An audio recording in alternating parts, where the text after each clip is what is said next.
Olá! Hoje a gente vai mergulhar de cabeça num dos conceitos mais importantes e talvez um dos mais fascinantes de toda a biologia: a evolução.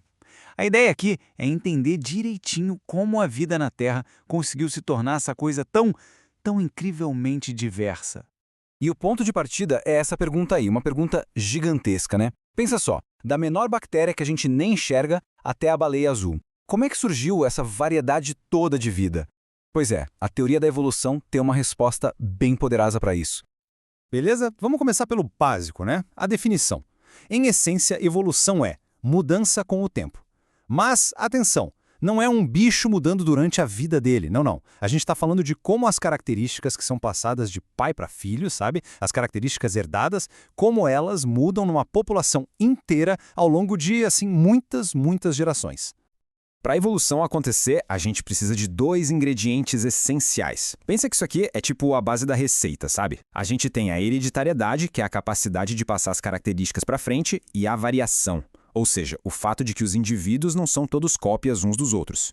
E o primeiro desses ingredientes, então, é a hereditariedade. Onde que está a informação para construir e fazer um ser vivo funcionar? Está tudo lá, codificado no DNA. E esses pedacinhos de informação, os genes, são o que é passado de uma geração para outra. É por isso, basicamente, que filhos se parecem com os pais, né? Tá, mas se a herança fosse só uma cópia perfeita, todo mundo seria igual e nada mudaria, certo? Então, de onde vem a variação? Bom, primeiro, da mutação. Pensa nela como pequenos errinhos de digitação que acontecem quando o DNA é copiado.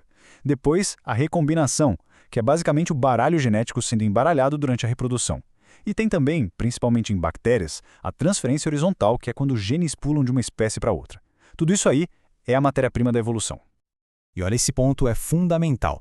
No fim do dia, absolutamente toda característica nova, qualquer inovação biológica, ela começa com uma mutação. É o pontapé inicial para todo o resto. Certo. Então, a gente já tem a variação, as diferenças. Mas como que a evolução decide o que fica e o que sai? É aí que entra o mecanismo mais famoso de todos, o verdadeiro motor dessa mudança, a seleção natural. E o mais importante de entender sobre seleção natural é o seguinte: ela não é uma força com vontade própria, tá? Não é que a natureza escolhe alguma coisa. É uma consequência. Funciona assim: os organismos que têm características que, por acaso, ajudam eles a sobreviver e a se reproduzir melhor num certo ambiente, bom, esses vão deixar mais descendentes. Com o tempo, essas características vantajosas acabam se espalhando e virando a norma na população. Para isso ficar bem claro, vamos pegar um exemplo clássico, o das mariposas-pimenta lá na Inglaterra. Antes da Revolução Industrial, a maioria das árvores tinha casca clara, coberta de líquens. Então as mariposas que eram clarinhas se camuflavam super bem. Já a variante preta, essa era um alvo fácil para os predadores, então era bem rara.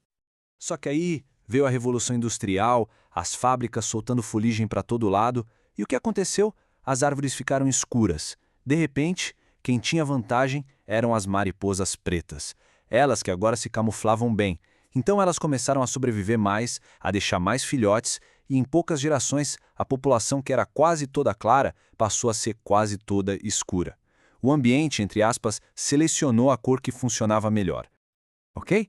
Agora que a gente entendeu os mecanismos, vamos lá um passo para trás, ampliar o foco. Como é que esses processos, operando por, milhões e milhões de anos, resultaram nessa diversidade absurda que a gente vê hoje? O resultado de toda essa seleção natural ao longo do tempo é o que a gente chama de adaptação. Pensa só, asas para voar, olhos para enxergar, espinhos para se defender, tudo isso são características que foram surgindo e se fixando porque, em algum momento, deram uma vantagem para aquele organismo sobreviver e se reproduzir no seu ambiente. E quando populações de uma mesma espécie acabam ficando isoladas umas das outras? Com o tempo, elas acumulam tantas mudanças diferentes que mesmo que se reencontram, já não conseguem mais cruzar e ter filhotes. E pronto, é assim que nascem novas espécies. Pode ser por uma montanha que aparece no meio do caminho, um grupinho que se perde, enfim, é a especiação que faz a árvore da vida ganhar novos galhos.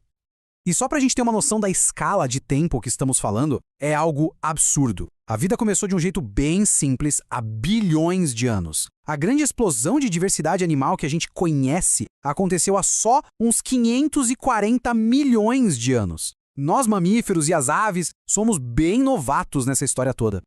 Isso leva a gente a um fato que, olha, é de explodir a cabeça. De todas as espécies que já pisaram neste planeta, mais de 99% delas já foram extintas. O que a gente vê hoje é só a pontinha do iceberg.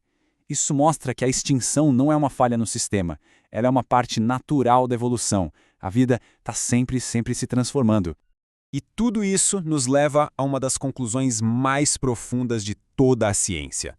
Se a gente for voltando no tempo, seguindo a linhagem de qualquer ser vivo, seja um cogumelo, uma alga, um elefante ou um ser humano, todos os caminhos levam a um único ponto de origem. Todos nós, toda a vida na Terra, compartilhamos um mesmo ancestral comum universal. Para fechar, queria deixar um número no ar. Só um número. 5%. 5%. Essa é a diferença genética aproximada que separa o nosso DNA do DNA dos chimpanzés, os nossos parentes vivos mais próximos. É uma diferença minúscula, né? Mas que levou a resultados, bem diferentes. Isso não só mostra o quão profundamente conectados estamos com o resto da árvore da vida, mas também o poder incrível que pequenas mudanças acumuladas ao longo de milhões de anos têm para criar toda a complexidade que a gente vê. O que essa conexão toda significa? Bom, talvez a resposta para isso seja a própria história da evolução.